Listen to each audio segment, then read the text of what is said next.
this. Chris Sims.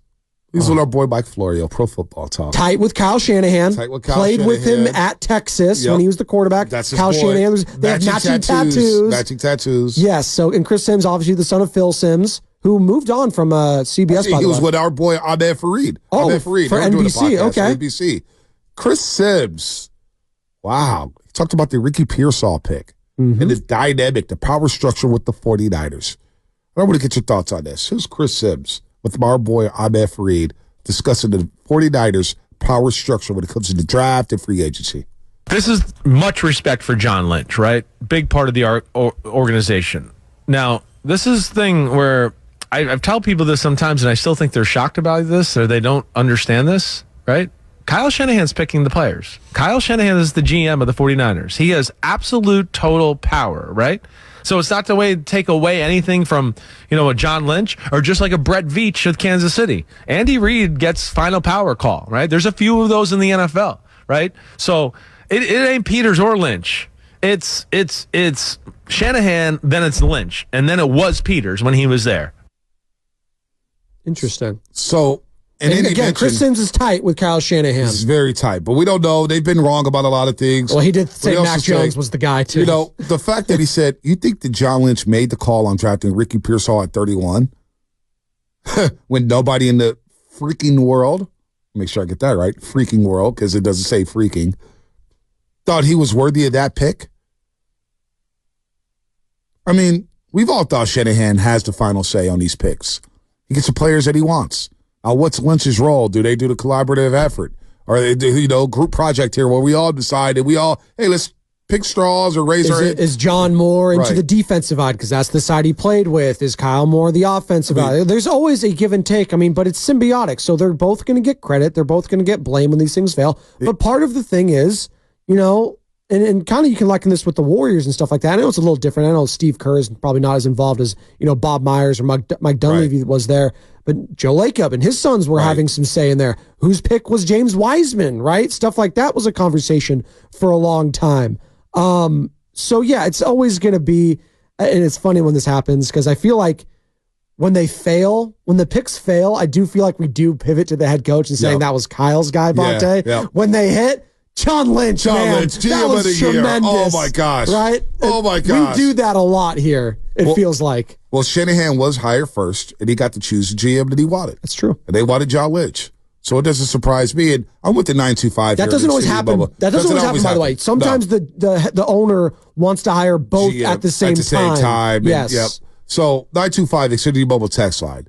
And I'm with them here. Chris Sims has been consistently wrong about the 49ers. He has. He has, which is why we don't really take things that Chris Sims says seriously. Now, if it's Uncle Phil Sims, we take it seriously. We love Uncle Phil. But when it comes to Chris and the 49ers, he has been consistently wrong about them and his takes. Like, I'm not going to lie. So, does this even, at this point in their tenures, they're about to enter year number 8.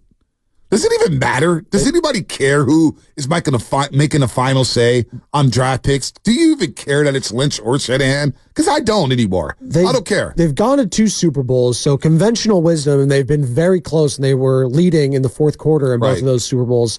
Conventional wisdom would tell you, what, they're doing a pretty good job drafting players. Now, they've missed a bunch. They've hit a bunch. It is what it is at this point.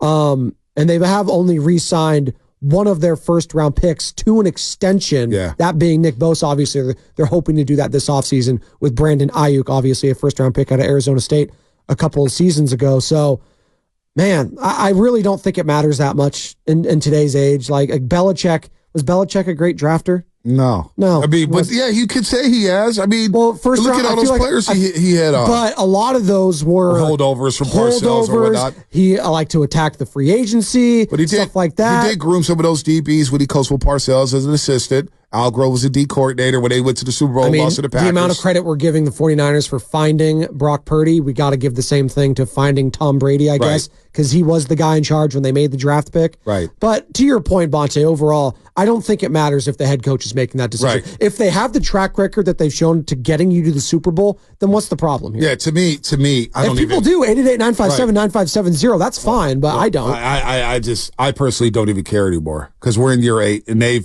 whoever's making the decisions, whether it's Lynch or Shanahan, whoever has the final say.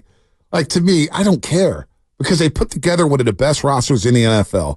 And whoever gets the credit for it, whatever. But Lynch is still here. Shanahan's still here.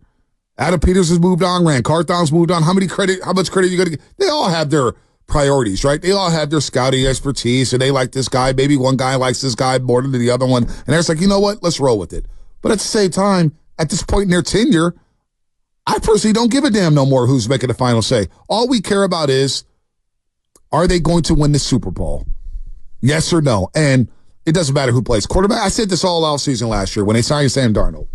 I said, man, I don't care if Sam Darnold, Brandon Allen, Trey Lance, or Brock Purdy's playing quarterback. I don't really care. I just want to win. At the end of the day, I just want to win. I'm not a player stan. I'm a team stan.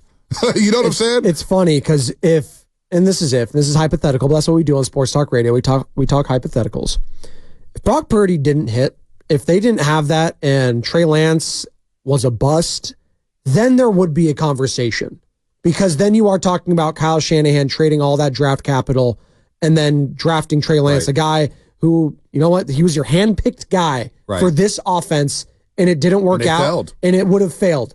But you know what? You hit on Brock Purdy. Yep. So, and you know what? He gets credit for that. And quietly, they had Jimmy Garoppolo as a backup plan, and they were starting to roll with Jimmy Garoppolo there before he got hurt against Miami. Yeah. So Christian McCaffrey, they made that move. I mean, and we don't know what happened with Trey if he didn't get hurt. Who knows? But listen, this organization with Lynch and Shanahan, under Lynch and Shanahan, they found your Fred Warner. They found your George Kittle.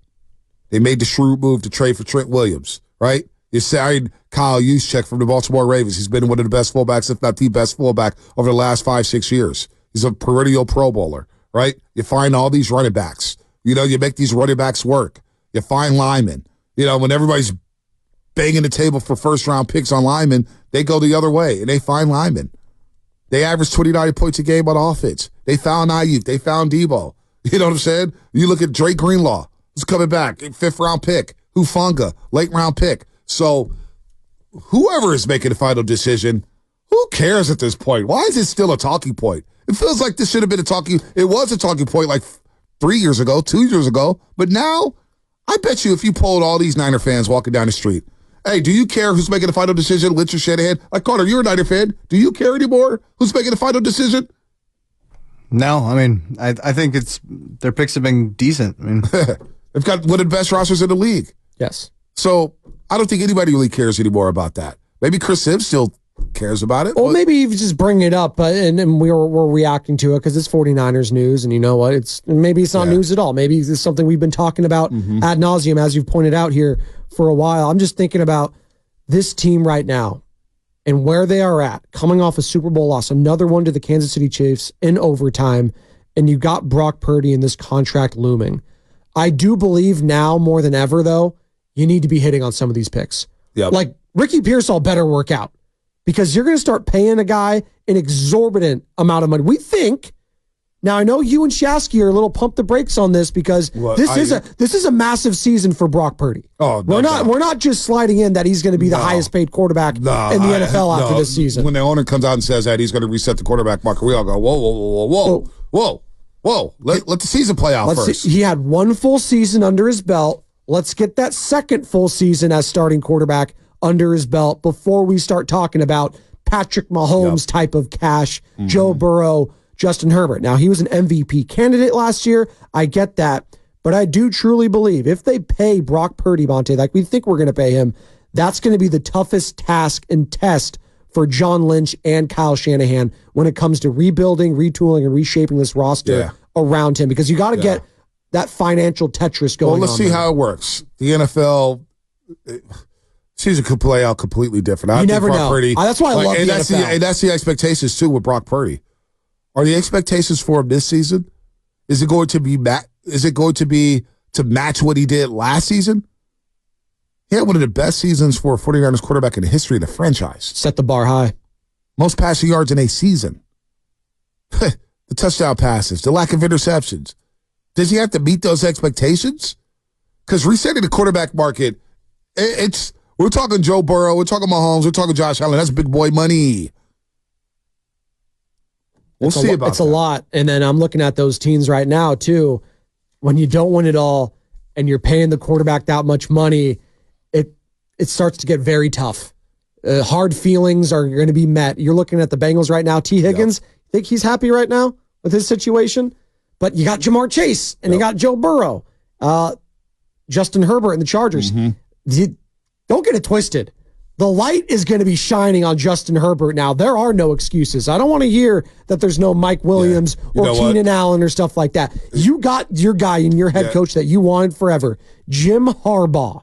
Well, all right. Here, hold on 1 second. So let's see with Justin Herbert with all the legit expectations now this season. I know you got the Lad McConkey out of Georgia. That was their second-round pick. He's been highly sought after. So we'll see. Harbaugh will turn that program around. All he does is win.